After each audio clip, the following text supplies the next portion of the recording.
but it's on to the next chapter. And you went back to just dip that toe. Just, You know what my mom would say? She would say, you went back for bulla.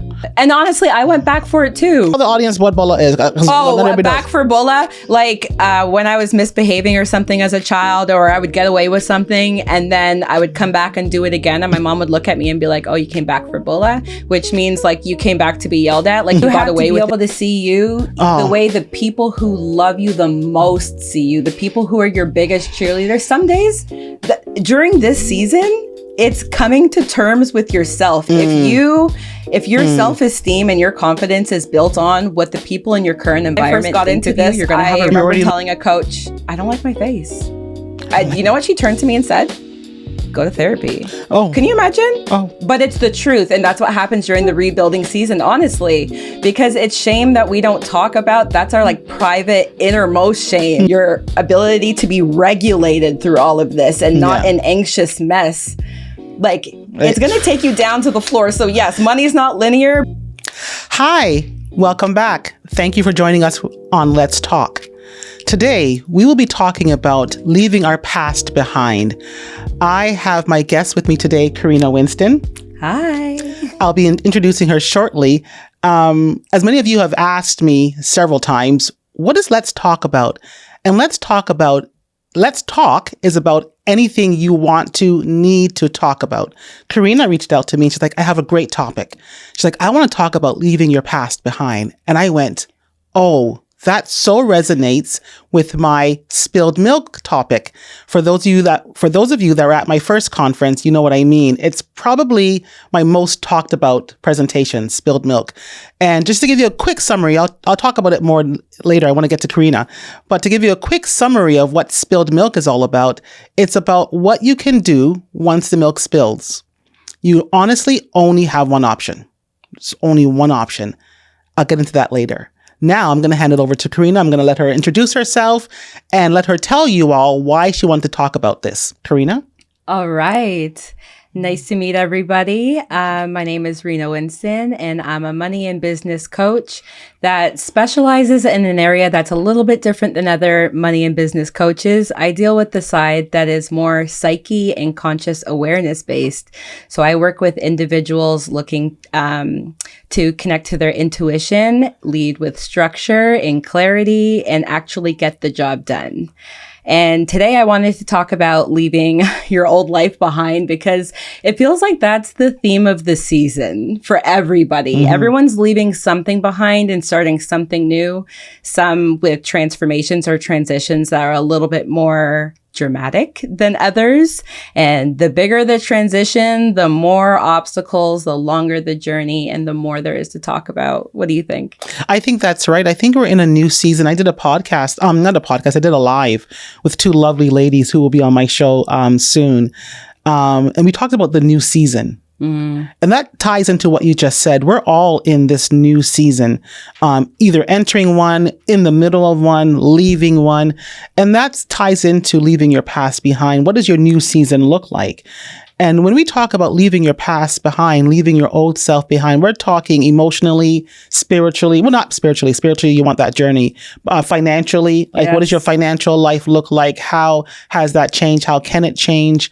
You talked about leaving friends behind. Yeah. So there's all these different obstacles in our lives. And for people like me, a woman of God, I rely a lot on discernment. Yes. Who's coming, what's coming, and who's being left behind. So that's what my past looks like. But I really want you to get into what you want to talk about. And I'll add my former life, how I got to where I am, and the whole idea behind spilled milk. Okay. Yes. And last time I was here, I remember a good chunk of our conversation being about my corporate story and leaving and what it meant to leave. And I feel like at that stage, I was very much so in the beginning of the transition. And one of my mentors always says to me that I am like a horse trying to kick out the stable, even when it's not time to kick out the stable. You just want to go. Yeah. And that like metaphorically, I'll be in my first trimester trying to push the baby out. All right. Okay. So that's where, in some ways, that's where I feel like I was, because I didn't know, when you don't know what you don't know. I didn't know what was ahead of me. When you leave your corporate job and all of a sudden you're faced with yourself, if you're used to the structure of your corporate job, you no longer can rely on that structure. You have to have it within yourself. You have to get yourself up and going. You have to have the routines. You have to keep yourself stable. Not only that, you have to wear 10 hats in your business. And while you wear those 10 hats, you need systems and structure to get you through. Add on to that, it's all of the different influencers in our lives. Like you said, even though we're not recalling spirituality, but we're rebuilding. We're growing.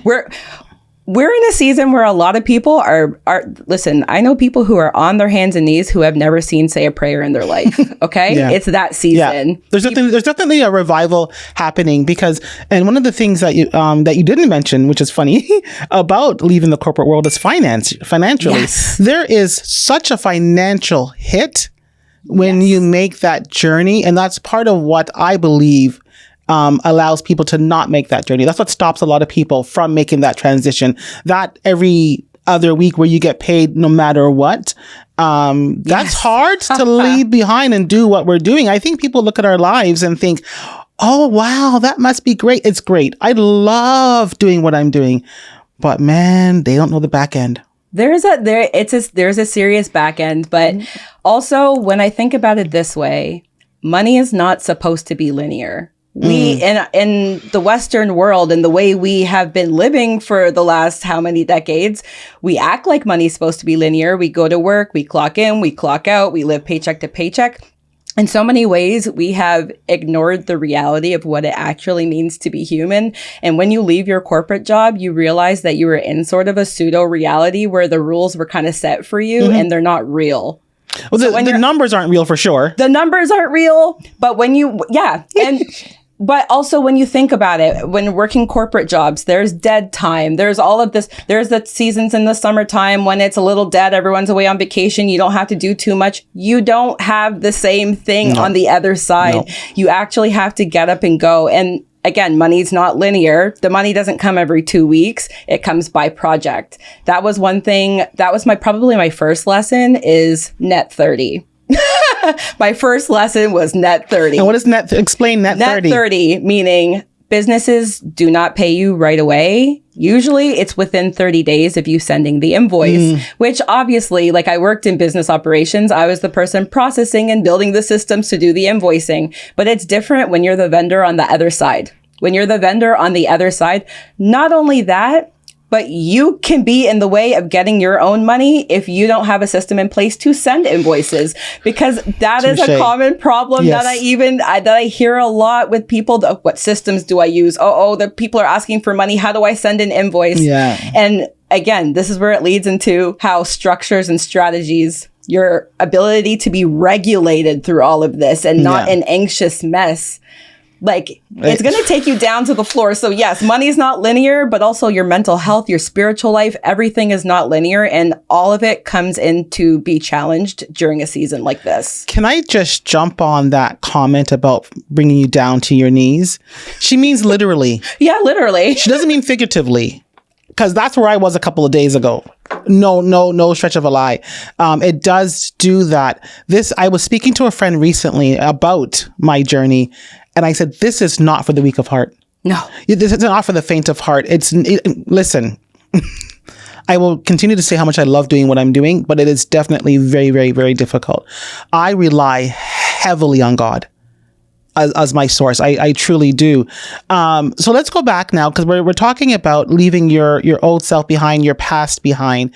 So you open up talking about corporate world. The last time we spoke, you were starting that transition. Yes. I remember how fearful it was.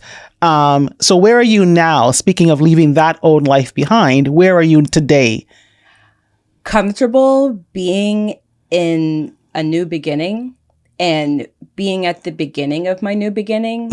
Because you can't fake it. You can't fake anything. You can only walk in authority in the lessons and the trials that you have overcome, right? So in this season, I have overcome leaving a corporate job, budgeting my way out, figuring out how to send my first invoices, setting up my email list, like all of those different things. You have to learn it. And so even now when I'm coaching and I'm with clients, I'm not private about the fact that I have a supervisor. I'm like, I have a supervisor. I have somebody who's coaching me and mentoring me right now so that I can become a better coach, because I am still in my early days. And I think right now, especially again, coming from a system where money has been linear for us for so long, we've been able to sort of hide behind the posturing of our jobs, our roles, our salaries, the status that comes with them.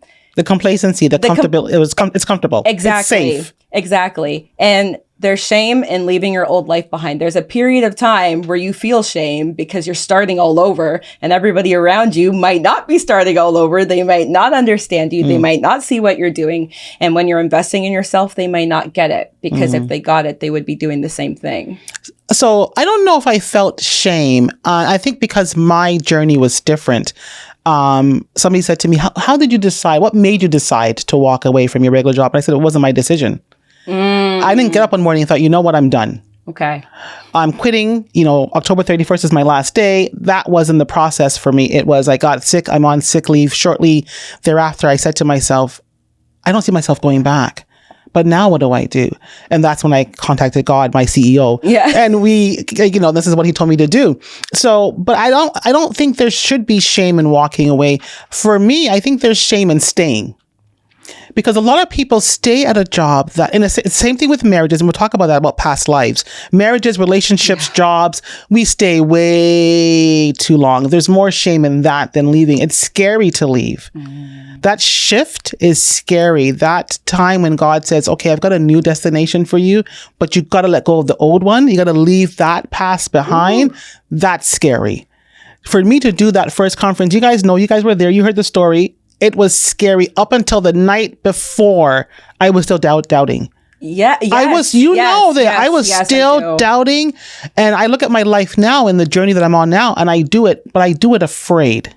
Do it afraid. I do it. We're not sitting here going, yeah, we got it, man. We got it in the bag. I'm rebuilding. We're doing it afraid. We're doing it. We're being obedient, and we're leaving the old self behind. And when you do that, much like a relationship, you literally have to leave. You have to leave it. You can't dwindle. You can't dangle with it. You can't go back and forth. I often say in my dating life, I used to give my exes a long rope. I give everybody a long rope, a very long rope to hang yourself. Yeah. People say, why are you letting them get away with that? It's okay. They have more rope. For now. They have more rope. Why are you letting that happen? They have more rope. But I'm the kind of person, when that rope comes to an end, I'm done. I don't have to cuss you to walk away. I don't have to carry on. I don't have to get ghetto. Yeah. I'm just gone. Yeah. I'm just gone. You are in my past. I pray for you. I want the best for you. I had my ex call me a few months ago saying, I know you hate me. And I said, why? Why do you think I hate you? That's a strong energy to have, and I'm not going to waste that on you. I don't hate you. What did you do to me for me to hate you? And that's your discernment. That's your discernment. When it's time to cut it off, you cut it off and Leave look back. it but most there. people don't have a faith and connection to their discernment the way you're describing. And the shame could be internal or external, because the people who see me, the shame is the external in the form of visibility. People don't want to be visible. Half of my clients don't want to have their face on a camera. That's what, and then because you deal in finances. Now you're bringing their business out. I get it. Hey. Yeah, I get it. Literally and figuratively. But it's the truth, and it's something I had to overcome too. Yeah. I remember when I first got into this, I remember telling a coach, I don't like my face. You know what she turned to me and said? Go to therapy. Oh. Can you imagine? Oh. But it's the truth. And that's what happens during the rebuilding season, honestly, because it's shame that we don't talk about. That's our private innermost shame related to our inner child, what happened to us as a kid that shaped us. That comes out in your rebuild season. Interesting. It comes out in your rebuild season. What did you hold close? What did they tell you at work that you didn't want them to say? That's usually how you're going to make money. It's so interesting that you should say that. I think the comments that hurt us, burn us the most are the comments that come from people that we're closest to. So it's what your family says and what your close friend says. I also find it interesting the comment you made about not liking your face. It's funny that I'm a motivational speaker, and a conference founder, and I have a YouTube podcast, because not only do I not like my face, I don't like my voice. Yeah. My voice drives me crazy. Picture nails on a chalkboard. That's what it sounds like to me. Your voice is so soothing, Olu. I wish you knew. Okay, so I have people say to me, you should tape your voice. Yeah. I'm like, you guys are crazy. You're good for a My self-help producer sitting over there, Shireen, that's taping this for us. I should come and visit her every day. Yes. Just for her reaction when she sees me. Girl, you're looking good. Look at your face. Every time. Yes. Right? And I'm like, oh my goodness. I just need her to getting on camera is hard. It's so hard. And if you go to my YouTube channel, I often say this, and look at episode 1 up to now, huge difference. But we're off topic again. Here I go. No, it's not off topic. It's the truth. It's part of it. It's part of leaving that behind. Part of leaving the life behind. Yes. And that's the part where you have to be okay to walk in the acts that would be considered shameful, because nobody wants to be in their messy middle visibly for other people to see. Messy middle. Write that down. Nobody wants to be in the messy middle. It is not cute. No. It's not a cute. You know what it looks like? And I'm sure you can relate. When you press post and you're like, oh, and then you run away, and then you're just like, are there any comments? Just, I so can relate. Yes. I can't even talk about how much I can relate to that. My brand manager, my content creator brand manager, Ty Clark, posted, and I love her posting. Shout out to Ty. Hi, Ty, honey. Love you, girl. Really do. But she did one post, and she's wonderful. And the way she takes care of me, just absolutely. I love everything about her, except for this one post that she did of me. I've been trying to delete it. Oh, but she won't let you? I haven't told her yet that I don't. Oh, yeah.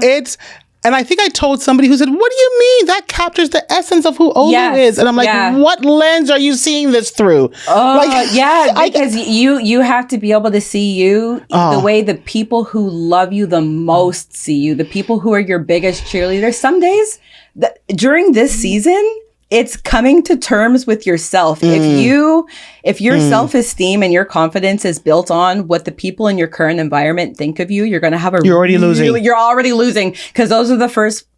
It's unfortunate, but the first ones who won't come out to your shows, the first ones who maybe won't watch your first few talks until it gets a little busier. And that's not to bring any shame or blame to anybody. It's just kind of how the cookie crumbles. It's how business works. I am blessed to have a tremendously huge supportive group. I'm really, really blessed. But as blessed as I am, I know that I have to step outside of that. You do. To get to the next level. The first 3 years, and I'm including the one coming up in 2026, has been great, well supported. But now I'm looking at, okay, how do I expand beyond that? Beyond the people who know me, love me, support me, and care about me. How do I get to the next level of that? So for me, I'm going to pause for a little bit and just remind the people that attended my first conference, or inform the ones who did not, about spilled milk. Because I think it just so relates to leaving your past behind. Spilled milk, and people wonder how I come up with my topics for my presentations, for my conferences. And I honestly tell you, it's the Holy Spirit. Something will happen in the house and I'd be like, oh, that's a good topic. So spilled milk, I am one of those people that are very hard on myself. Like a lot of people are. Yeah, can relate. And can't let go of past mistakes, can't let go of past sins, can't believe I did that wrong, can't believe I wore that, can't believe I said that. I made a comment to a girl when I was taking my legal course, and this gives you an idea how long ago this comment was made, because I took that course before my daughter was born. So I think it was about a year within that. So my daughter's 30 now. So that gives you an idea how long. I made a comment to this lady, and I won't tell you the comment because I'll go home and be worried about it again. But it was so bad. And I apologized profusely to her. I didn't mean for it to come out the way it did. And here it is 30 years later, and it's still bothering me. That's that spilled milk that I haven't cleaned up. I do. So I'm really, really, really hard on myself. So spilled milk came up one day when I was sitting there, again, being hard on myself. And the idea is, there really isn't anything I can do about past mistakes. I don't care how bad they are. There's truly nothing I can do. Whether I have apologized profusely or not, whether I shrugged my shoulders and said, oh, well, it happened, and walked away. Either way, there's nothing I can do. And I thought, it's like spilled milk. And it came from that whole saying that we all know, don't cry over spilled milk. I just expanded that. Yes. The milk has spilled. It's all over the kitchen floor. Goes behind the stove, behind the fridge. It's just everywhere. Now you have a couple of options. My first response is to cuss. I stand there, look at the milk and just think, really? Really? Waste of money. Yeah, right, waste of money. All the different all things. the time I'm going to take this. Oh my goodness, right? Some people might just jump into action, right? That's me. Okay, so yeah. I just stand there, shake my head, Which and is cuss. also not great to do with spilled milk. Yeah, exactly. Yeah. But at the end of the day, you have one option. Literally only one. There's not a second, there's not a third, there's not even a 1A or a 1B. There's one option, and you've got to clean that milk up. Now, you have to clean it up thoroughly. You can't do a half you-know-what job. You can't just phone it in and think, I'm just going to do a little, I'm going to wipe it off little thing. You got to pull out the fridge and the stove. You got to go in between the cracks. And just when you think you spent a half an hour cleaning up this milk and it's done, go rinse out that mop water, put some fresh water in the bucket, and then just do it once over again. You got to do it thoroughly. That's what we do with our past lives and our past mistakes and our past sins. Yes. Get it over with. You dating that guy, it didn't work out. And I have girlfriends that will say, but he won't stop calling me. Do you answer? Well, yeah. See, as a woman, I know we women know exactly what to do to get a guy to stop calling. I've done it. Yes. So if I don't want you to stop because I like the attention, I'm going to keep answering. Exactly. Right? If I want you to stop, I know what to do and I know what to say. You've got to be thorough when you're cleaning up the spilled milk. You've got to be thorough when God says it's time for you to leave this situation, this person, this job, and move on. You can't be having one hand in and one hand out. We do that a lot. That's most of the world. We do that a lot. And then we want to know why it's not working out. It's not working out because you have not completely let go of that. Yes. I'm sitting here just as guilty. I can say what I'm saying the way I'm saying it because I'm just as guilty. I'm just as guilty. You just kind of have your hand kind of in there because you kind of, we like the attention, the good, bad, negative. We like the attention. But it's detracting. Of course it is. Of course it is. It's, you know what I call it? The revolving door. And for a long time, that was my frustration and that's what made me sick. And that's what makes a lot of people sick, by the way. Hypertension, blood sugar issues, all of these things from stress and being in the revolving door of not having cleaned up all of your spilt milk in one area and let it go completely, let it dry, then you wonder why the house is stinking. What's that smell? You know what I mean? What's that smell? And the milk older in the you corner. get, the more milk build up, the more spills, the more all of those things. And we wonder why we can't move forward. Yes. And living in that revolving door is probably the most painful part because you can see the life that you want, but you're still attached to the life that you want to leave behind. And that means you're in the middle. Well, change is scary. That's what the problem is if change was not scary, we would all do it. We would all say, he's not working for me. She's not working for me. That's not working for me. Don't like this job. Don't like my boss. Don't like the situation. Don't like this house. If change wasn't scary, we would make the change when we realize that it's not meeting our needs. The rope. It's the same as the rope. When the rope runs out. When the rope runs out, gotta go. When the change Gotta go. Like, I'm not living in the revolving, you won't have access to me anymore. Right? But there is a part in the leaving the old life behind where you are suffering the consequences of living in that middle. Because for me, it was continuing to work the jobs, even though I said, I'm not going to be a full-time employee anymore. I'm going to do it part-time. It's the same thing. I'm just attaching myself to the old life and keeping myself from fully moving forward. And the revolving door was me burning the candle at both ends and becoming extremely, extremely sick. And that is the result for most people. Most of us are living with all sorts of illnesses, taking all sorts of medications, and the result has a lot to do with the spilled milk. Residue. I don't think I've ever said this before, and you said something that triggered this. The job that I was at, the firm that I was at when I went on sick leave, the funny thing about that job is the job before that, where I was making the most money I've ever made, like we're well into the six figures. And I just quit one morning. I just couldn't take it anymore. If I knew then what I know now, I would have recognized that as the beginning of my issue. I didn't recognize, I thought, okay, you know what, I'm just done. And I left that job. And even though I quit, they packaged me out, which I thought was really, really such a blessing. And I remember saying, I'm done with law firms. At the first one? At the one that I left, I said, I'm done. So the one that I was at when I got sick, I should have never been there. Yeah. I should have never. You understand? No, don't even trigger me today. That's exactly what happened to Can me. I tell you? No, that's what it's like God. No. It's like he says, you don't want to listen. And he just ahead. He turns up the hot stove until you're, honestly. Well, even with the I'm one of those people like, ouch, is it really that hot? Like, what is wrong with us? Until the third degree burn is there and you're there nursing your wound being like, why didn't I leave the fire? Why didn't you leave the fire? What happened? The rope was too long and I think we need to shorten it. In this season, we moved differently. I was not supposed to be at that job. I said to myself, I'm done with law firms. And I sat at home. I'm like, okay, now what are you going to do? That was the time I should have turned to God and said, what's next? But I sat there thinking, okay, trying to come up with all different things in my head. Then my former boss called. Yeah. Couple of law firms prior, she called. She's like, hey, what are you doing? Are you still home? I got this role. And we went through the whole rigma role. There's always a role. Yeah. And it was a junior role. I didn't want a senior role. I was a senior clerk, but I didn't want a senior role. You demoted yourself too. I did this. But I wanted more pay. I want to hire. I did the same thing. Yo, Lou.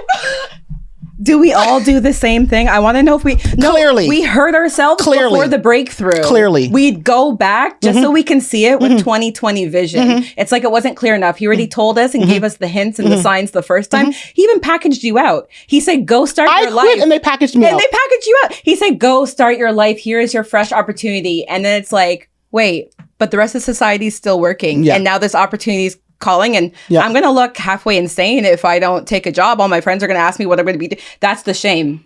That's the shame piece. Listen. I got nothing. I was not supposed to be there. No. And it's funny because we ignore God all the time and whether it's God for you or intuition for you or manifestation for you, the universe for you, whatever it is, my source is God.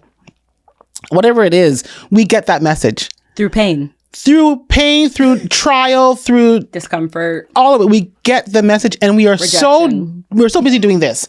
I wasn't supposed to be there. I get the call from my boss, who I really, really enjoyed working for. I worked with her for about 8 years. It's a senior role. I don't want a senior role, I said to her. She goes, well, there's a junior role too. I'm like, I want a junior role, but I don't want the junior pay. So we negotiated back and forth about the pay and the role. And I'm like, I don't want to get there, sit in the chair and getting paid what you're paying me as a junior, only to be called upon for my senior knowledge, which is exactly what happened. Because we're not meant to be in the backseat position, but we put ourselves we weren't supposed to be there thinking that we wanted to choose comfort over a new life. And here we are starting new after that opportunity. I have a question. Ask away. What did the second the second one that you weren't supposed to be at? There's a gift in everything. What was the gift in that opportunity, leaving it? Like, what did you get from that position or that time that made you the person you are and like the authority you walk in now? Because it must have done something. Good question. I don't know if I can think of one right now off the bat. I was there for less than a year. And I probably worked for about 5 to 6 months. I believe I started in July and it was early 2022. I started in July 2021. Am I lying about that? Was it earlier than that? Early 2021. And it was early 2022 when I started to turn off. And what I mean by that was I called it being mentally paralyzed. Yeah. So I think the best way to answer your question is it revealed to me that I was done. That's what the purpose of that job was, I believe, the one that I wasn't supposed to be at. It just revealed, and God said, okay, if you're not going to listen to me, because I can see ahead of you. I know what's ahead for you. And if you're not going to listen to me, then go ahead, take this path, right? You're going to end up here. Yeah. Go so you see for yourself. So I think for that, it revealed to me that I was going through way too much. The oxygen theory was revealed to me. The what? Oxygen theory. The oxygen mask theory. Put your all mask on first.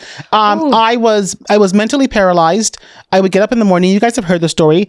And I would turn my computer on and I would sit and stare in front of it for 8 hours, hitting the space bar. And if an email came, I would respond. But I was just... And by the time the email would come, wasn't it difficult to even gather yourself to write the one email? I would be like sweating sweating. Are you kidding? Yeah. Absolutely. Yeah, And the okay. email would be, Hi, Olu. It's Thursday. You had promised to get the documents to me by Tuesday, just following up.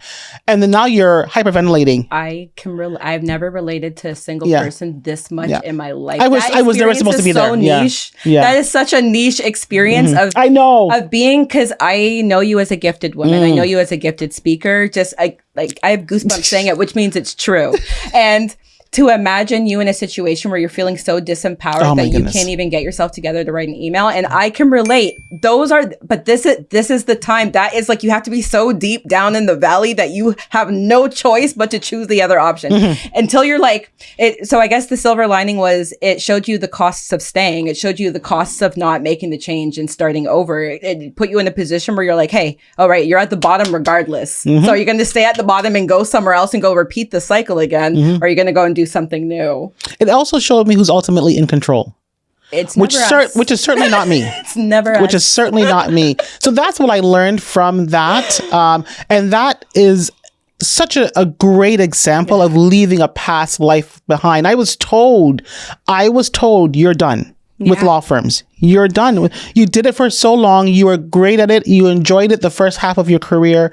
You were fantastic. You made some good money, but it's on to the next chapter. You went back to just dip that toe. Just, you know what my mom would say? She would say, you went back for bulla. All right. You went back for bulla. And honestly, I went back for it too. I went, and even at the same... But tell the audience what bulla is. Back for bulla? Like when I was misbehaving or something as a child, or I would get away with something, and then I would come back and do it again, and my mom would look at me and be like, oh, you came back for bulla? Which means like you came back to be yelled at, like you got away with it the first time. Yeah, you're coming back. You want to be spanked? Or like, what do you want? You know? Yeah. And we come back for bulla in so many different ways of our lives, whether it's a husband, a job, friends, our health. How many times do we have to be burned before it's serious enough that we are called into action? Well, apparently, quite often, because we don't hear the first time. But I learned since 2022 and experiencing my own mental health journey and not listening, not being obedient, the consequences of that and the reward. Because when I finally got my act together and went to God and said, okay, fine. my bad. Yeah. Now what do I do? It's a humbling moment. I have no job, no paycheck coming in. I did not get paid. I'm no longer on LTD. So but when I was, for 8 months, I had to fight the insurance company. So there was no money coming in then. Yeah, that's a different stress. And everybody knows what their monthly expenses are. So financially, it's just, but I went to him and I said, okay, now what do I do? And he told me and he guided me and here I am today. But financially, it's still a struggle because as you said, you don't get paid every 2 weeks. You get paid by project. If there's no projects, you don't get paid. Yeah. The first 2 conferences, I came out of pocket. Yeah. Which you have to do when you're establishing a business. The first 3 to 5 years, you're coming out of pocket. That costs money to make money. Yeah, it costs money to make money. But I do appreciate that journey. I appreciate all of my journeys. Yes. Because I learn from them. I grow. You're strengthened by it. Nobody wants to go through it. Nobody wants to. We much rather stay in our past lives. Stay safe. It was comfortable, right? Speaking of safe and comfortable, actually, how is your nervous system through all of this? Like stress, anxiety, and the way it manifests on the outside, like the memory fog, like the parts of healing that people don't talk about when you're trying to start something new. Girl, I know you want to go so deep today, man. Oh gosh, I don't know how to do small talk. I know, clearly. This we know. It's funny. It's really funny because when I reconnected with God, I was never a God-fearing woman. I knew of God and I went to church because my grandmother dragged me. Right? You did not call yourself a God. I didn't when I was growing up. No. Oh, but yeah, when I was growing up. Yeah. Now. Oh no. No, you know the Holy Spirit's right here. Right there. But when I was growing up, it was something that we did. It wasn't who I was. It was something that we did.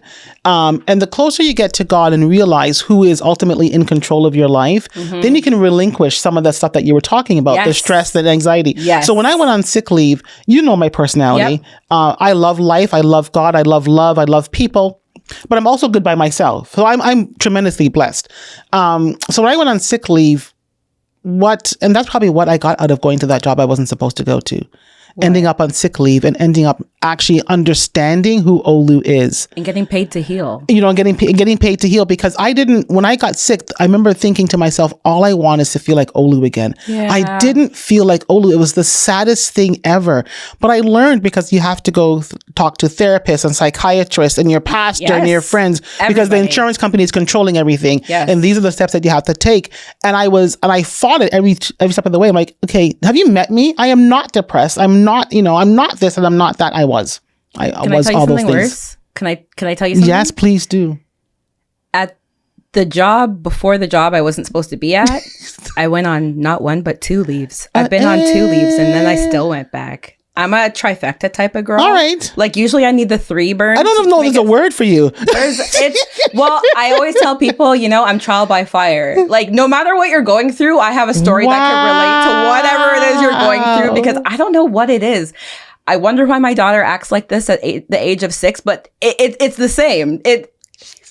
She's 6. Yes, but it's the same. I'm like, why won't you listen to the instruction? I don't listen to instruction. Why don't we listen? Because we're humans and we want to run first. So we're stupid humans or just humans? We want to push the baby out in the first trimester. That's why. We want to rush our success. We wish it was easier.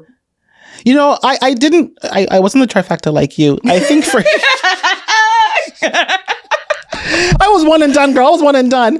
But here's the thing, though. It's either God is going to do it in 3 stages like he did for you, or he's going to do one big lump like he did for me. Because when mine hit, it hit hard. Yes. I went to bed Wednesday pretty much fine for whatever that means, for whatever fine means. I was pretty much okay that Wednesday.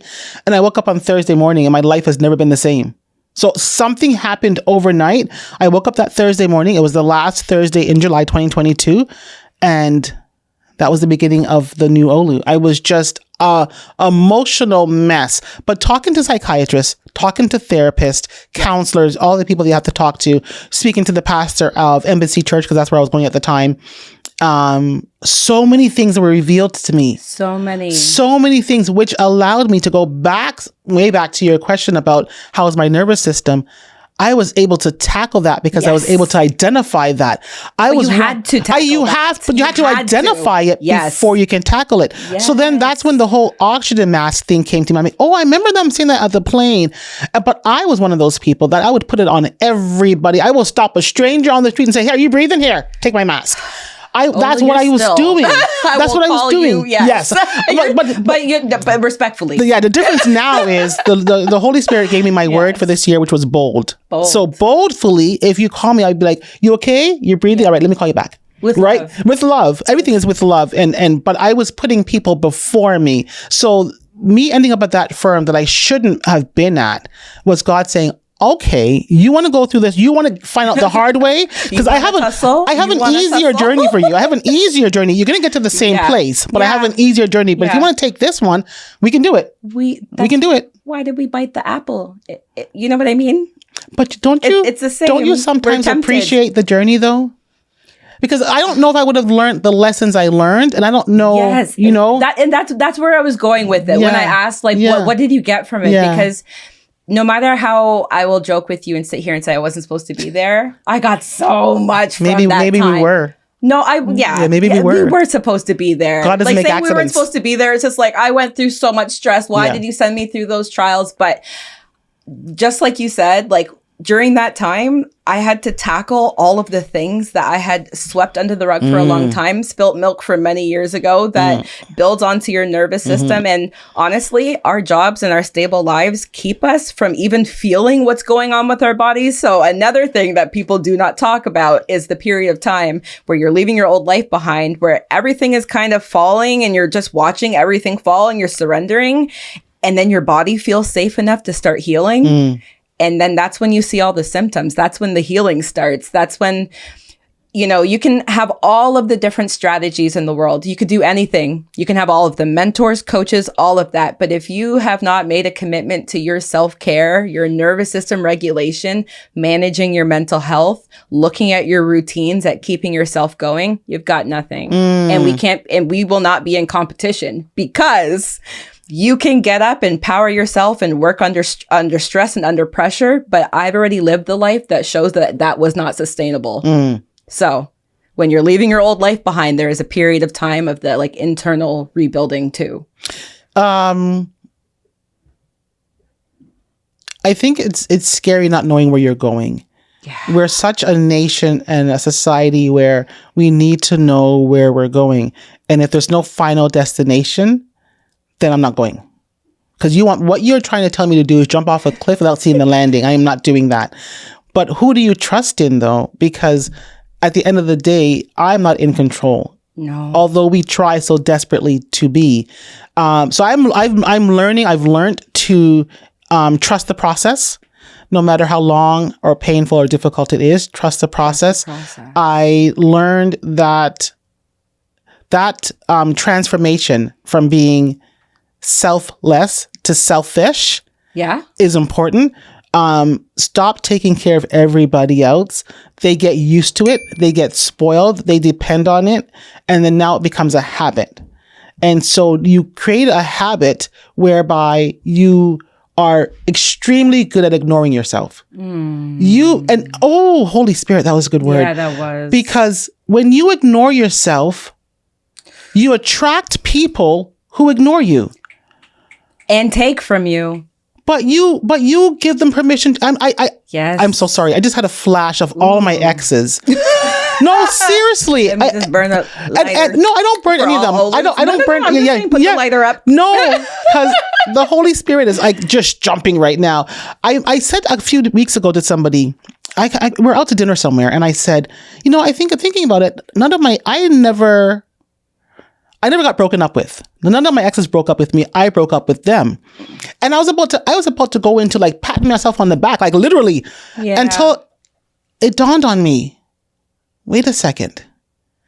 It's true that none of my exes broke up with me. Nobody called me, texted me, emailed me, sent the Donkey Express to say, girl, I'm done. None of them. What they did though was create an environment in a situation where I had no choice but to walk away. Like our work experiences. Ooh, mic drop. So we create an environment where we are so busy taking care of other people that we ignore ourselves. Everybody's watching this. So it makes it so easy for the door to swing open wide and somebody to walk into your life and just add on to the group of people who are used to you servicing them. Yes. And, yes. Yes, all of that. We've lived it, Olu. Wow. But you know what? Oh, wow. We get to walk in the authority of it. The people that we work with get to walk in the authority of it. We have been guided. We get to guide other people. Yes. Like this is a part, when you just said from selfless to selfish. Yeah. For me, it's the opposite. Yeah. Can you believe that? For me, it's the opposite. You were selfish? Selfish in the sense of individualism, in the sense of I went to work and I did anything I needed to do to be the most successful at work, which means being a good employee and good team member. But in my personal life, it doesn't always mean being a good friend. It doesn't always mean showing up. That was the one thing I had to learn from my business is that I have to be in community.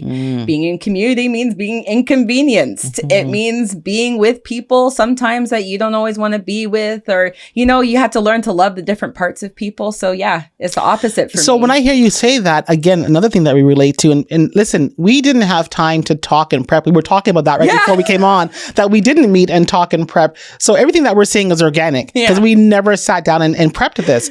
So I will say this, when you described what you mean by selfish, I had that thing too. When I first started being a law clerk, I walked tall. My head was up, shoulder was back. Are you kidding me? I was working at some of Toronto's top law firms, but I too was selfish in that sense where I gave everything to the firm that I worked for. Yes. And then I would come home and, years would go by and there's pictures of my niece and my nephew. I'm like, well, where was this? Oh, that was so-and-so's birthday. You weren't there. You were working.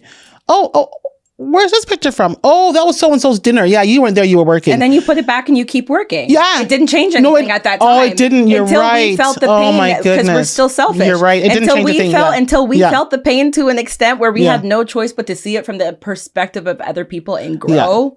The only thing I felt was, how dare you guys have a party without me? How dare you guys go to dinner without me? Selfish. Yeah. So in that sense, yes, that is absolutely true. I did do that, but selfless in the fact that we gave too much. Yes. And then expected, and it's funny because I don't think we even expected anything in return. I'm a great giver. I don't like to ask for things. I'm not good at it. When I was told by a dear friend of mine, Natasha, about sponsors for my first conference, it ruined my whole night. Yeah. I was like, we went out to the Island Mix and we're having dinner. There was 4 of us there. And the second she mentioned that, I can't tell you what I ordered, if I ordered. I can't tell you if I ate the food. I can't tell you what the food tastes like. I can't tell you the conversation. My night was done. She wants me to go ask people for something. I can't do that. Yes, but they get something from it too. And that's the I don't see it that that's way. The part that we have, that's part of the rebuilding is way. Like, I'm rebuilding the same perspective of like, I used to just give all the advice for free. I used to give, and I'm still a little bit bad at that when it comes to one-on-one coaching, because everybody gets a 30-minute. I'm better with that now. I'm not. Everybody gets a free 30-minute consultation, and I've seen the clock go to 45 minutes, an hour and 15 minutes. I don't have the option. I don't have the heart to charge. Yeah. But the old Olu, what I like about the new Olu versus the old that I have left behind, her rope has completely run out, is the Holy Spirit told me this year to be bold. Mm-hmm. And I have done that over and over again. For me, no is a full sentence. There's no, I can't because in all likelihood, everything after because is probably a lie. It's an excuse. It's an excuse. It's a lie. So no, I'm not going to say, no, I can't come because I'm racking something up in my brain to come up with not doing it. Do you want to come? No. No. Can I? No. Please, no. It's a full sentence. But that, because old Olu was a yes man, a yes woman. Can you lend me $200 and pick me up and take me to the place where I have to spend the money at? Sure. When are we going? What date? Yep, I can come. And no sooner have I hung up the phone, I'm going, you're resentful? Why did I say yes? Yeah. I don't have $200. Yeah. I don't want to drive her to her. And so, and now I'm spending however many days between that call and the time we're supposed to go, trying to figure out how to get out of this. Yes. Oh my God. That's all I'm doing now. Wow. I can't relate to that. That's all I'm doing now. Whether it's 7 days, 10 days, or 15 days, like, okay. And so the Holy Spirit made me bold. And I remember I went through something, was it a year or two ago, where I was going to invest with this group of investors. And I was like, you know what? I got available credit in my line of credit. I can invest. Yeah. And so I had one amount in mind. I said, but I want to meet with the guy. I want to talk to him. And in that conversation, he was talking like, oh, I'm going to double the amount. And I'm going to do that. I was just all gung ho. Yeah. And have you ever felt the Holy Spirit giving you the eye? Yeah. Every day. So I hang up the call and I feel this. It's like, who do you think you really? are? Who you feel like? Really? You don't even have money. You talking about using the people that bank money. Like, have you ever felt that? And I'm like, but I just told them. And so I didn't even leave my chair. I grabbed my phone. Yeah. And I think I either sent her a WhatsApp message or a voice note where I said, you know what? So thank you, Holy Spirit, for making me bold in that, because man, I said to her, I'm so sorry for doing this, but I hung up the call from you. And it's not sitting well in my spirit. That's what I said to her. I said, it's not sitting well in my spirit. I really wanted to do this, but I just realized that I'm identifying that that's just not going to work for me. I'm so sorry. I didn't mean to embarrass you in front of your colleague, but I thought it's best I do this now than when we're coming together to sign documents and you're expecting funds and I say I can't. That's the boldness. What I loved about the Holy Spirit making me bold in that is that I love her response. It was so gracious.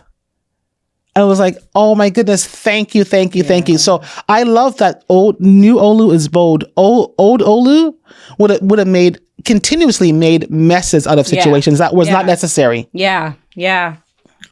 Whew. Girl. Hard choice. Wow.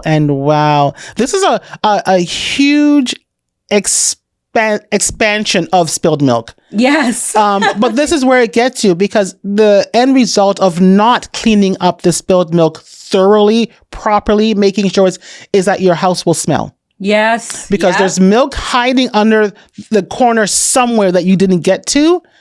And eventually it's a long process. It's not the next day that you wake up and you go, oh, the house smells bad. It's like a month later, you're like, oh, what's that smell that you ignore? Clean every and then 2 months later, it's like, oh, what's that smell that you ignore? Yes. And then 6 months later, like, okay, you know, when I go in that kitchen, that smell is stronger that you ignore. Yeah.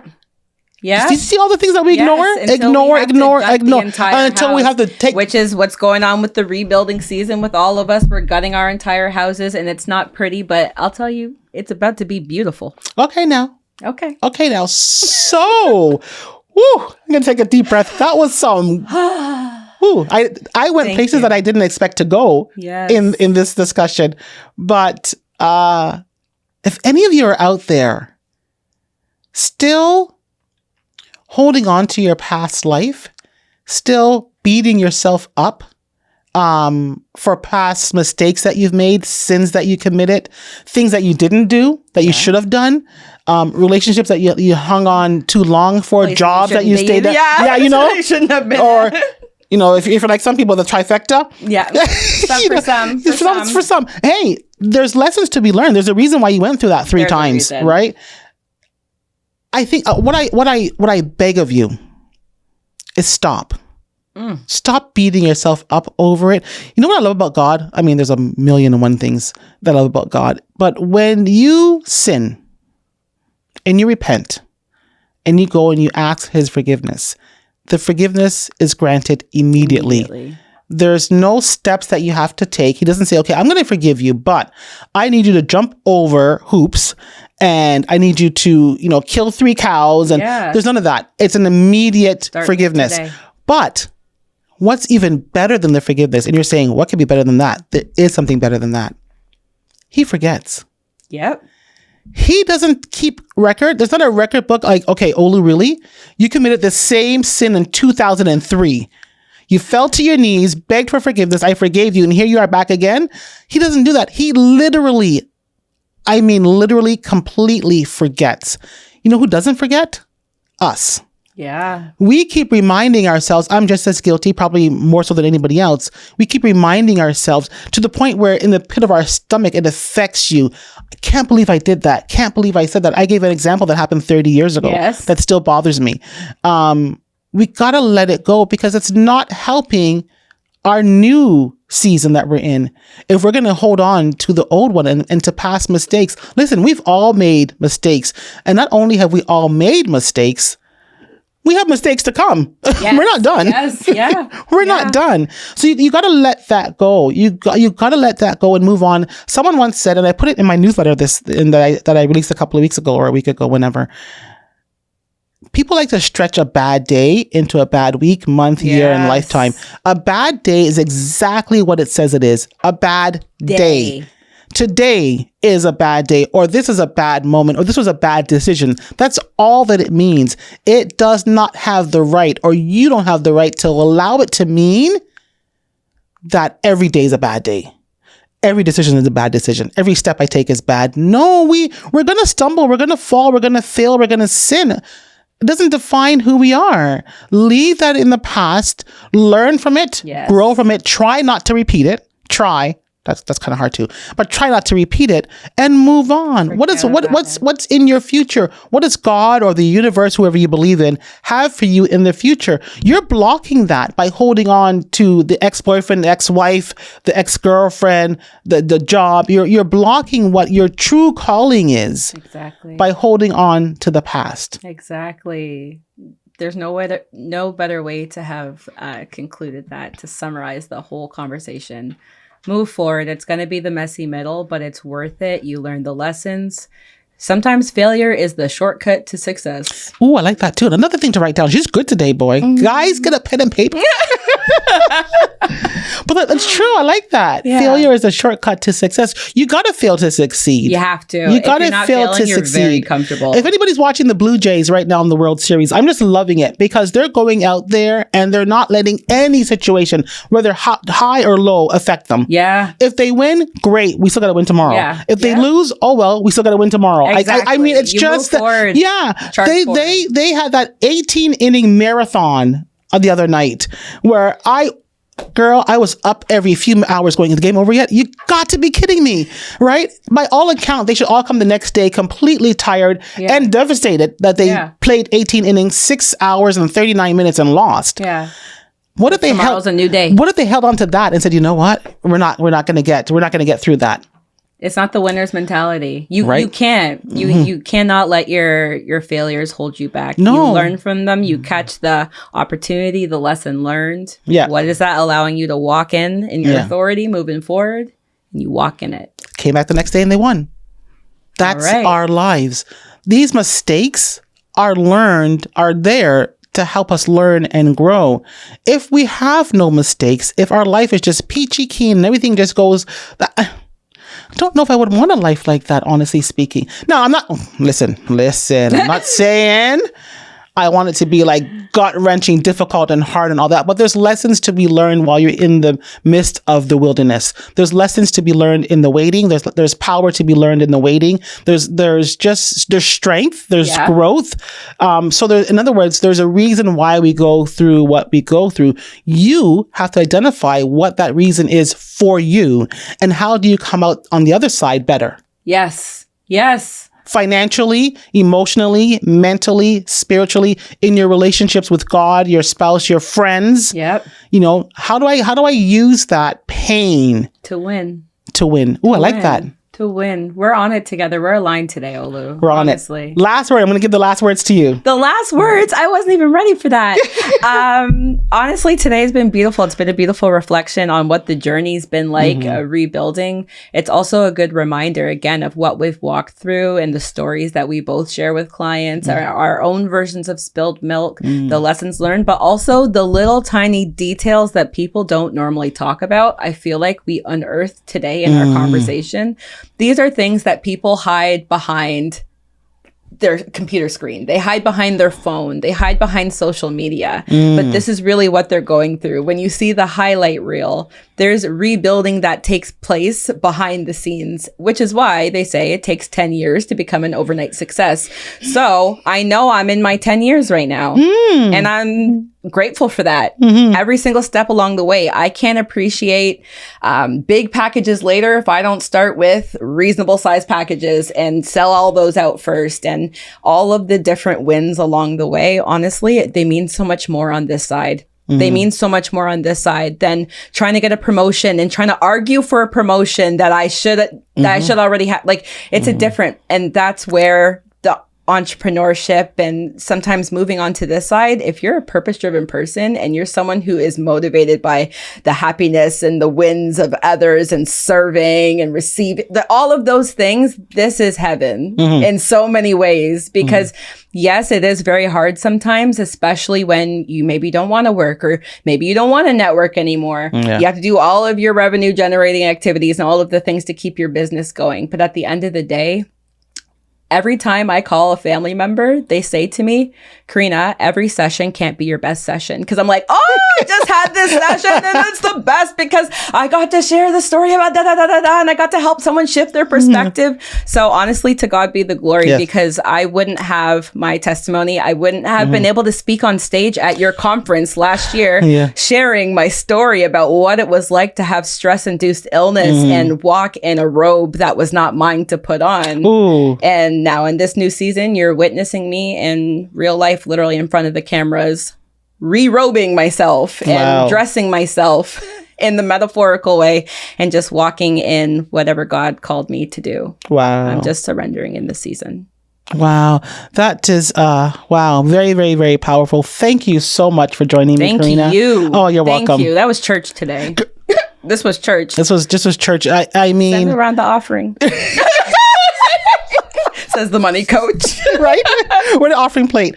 No, seriously, we went places that I didn't even envision. Yeah, we said half an hour, then 45 minutes. Yes. Oh, okay. Because we went places that I didn't even see coming, but that's the beauty of having these let's talk moments where you that are watching, and even us sitting here, for you that are watching and gaining, we just gained too. We gained as well. So this is what we do here, and I love it. If you have a topic that you want to discuss like Karina did, reach out to me and say, hey, can we talk about this? The only thing is, for me, it has to align with my spirit and what I'm doing. Right? But reach out to me. I love to talk about literally anything. Give me a topic, we'll talk about it. If you're looking for a coach, reach out to me. We'll talk about that. The third annual Let's Talk Women's Conference, that is so crazy to say. The third annual Let's Talk Women's Conference is coming up on April 25th, 2026. Tickets will be going on sale shortly. And I'm excited about this for the conference for next year. We're going to have a payment plan. You're going to have 4 months to pay off your tickets. Okay. So it doesn't seem like it's so difficult. Accessible. Yeah. Very accessible. You're not putting down $160. You're putting down $40 once a month. Yeah. And by the time April comes, you're paid in full. So watch out for my announcement about the third annual Let's Talk Women's Conference. If you're looking for a speaker for an upcoming event, call me, I'm your girl, or email me, info@olumili.com. To sign up for my newsletter, go to my website, www.olumili.com. Yeah, that's all that I have going on. Super excited about the next conference. I'm excited about that topic, which I'll share shortly. And very, very super excited to have Karina join me again on Let's Talk. Great discussion. Thank you for your insight. Thank you for the nuggets that you dropped. They were really good. Really, really good. Thank you. All right. Thank you. And Karina, let the folks know how they can reach out to you and find you. All right. You can find me on pretty much any social media platform, but I'm mostly on Instagram. You can find me at Unraveling with Rena, Rena Winston on LinkedIn, and Rena at unravelingclinic.com is how you would reach me. If you follow me online, you'll see I have a bunch of free resources, a debt repayment checklist and guide if you're trying to figure out what to do in this messy season. And I have a lot more free resources coming. So stay tuned. And for you, I will see you again. Have a great day. Bye for now. There was a time where I needed to speak to somebody outside of my family and friends. Someone who can guide me through the ups and downs and challenges I was facing. Someone to help me feel like myself again. I needed a coach. Does that resonate with you? Does that sound like you? If it does, contact me at olumili.com and let's talk.